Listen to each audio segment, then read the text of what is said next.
Меѓународниот ден посветен на жената ги наполни цветните пазари, продавниците и трговските центри низ Скопје. Растрчани граѓани денеска купуваат цвеќе и други подароци за своите мајки, сестри, баби, сопруги, девојки и пријателки. Купив за девојка ми и за моите дома, за мајка ми и за баба ми. Купив цвеќе за тетка ми, мајка ми и баба ми. Секогаш цвеќе и љубов. Малиот го учиме на добри вредности, да не само на 8 март да подарува секогаш цвеќиња. Е целата година посветуваме внимание. Ќе им ги подариш денеска овие цвеќиња? Да. Што ќе им посакаш денеска на сите мајки, жени? Да ми е најубавиот ден. Секој ден треба тоа да го поштуваме ние за понежен пол. Па не мислам дека треба во текот на цела година се посвети внимание на жената. 200 евра во кеш и најубавото цвеќе од цвеќарница. Љубов. Цела година. Секој ден треба, секојдна целата година од сабајле поручеки на вечер.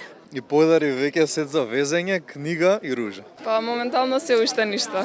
На денот кога светот ја одбележува борбата на жените за економската, политичка и социјална рамноправност, мажите велат дека правата на жените се далеку поголеми од тоа што ги имале во минатото. Мислам дека ги имаат сите права вака во едно општество. Со текот на годините само поише и поише права имаат. Имаме рамноправност. Денеска во ред сме.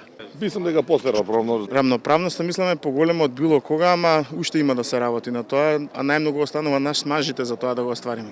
За мене се исти жените и мажите веќе не дојдено е време кога не би требало да биде проблем, да имаат посебни права или мислам дека сме рамноправни.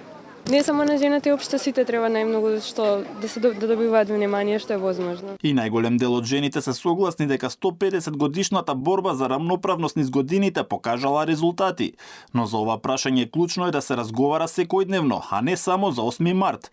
Подсетуваат и дека цветот како символ за љубовта треба жената да го добива секојдневно. Секој ден треба да се прославува, зашто жена една заслужува секој ден цвеќе. Цвеќе?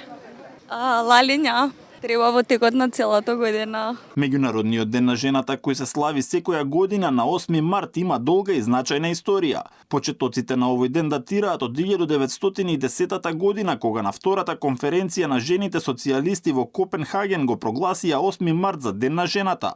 Денот беше инициран од германската револуционерка Клара Цеткин и има за цел да ја одбележи борбата на жените за еднакви права и подобри услови за живот.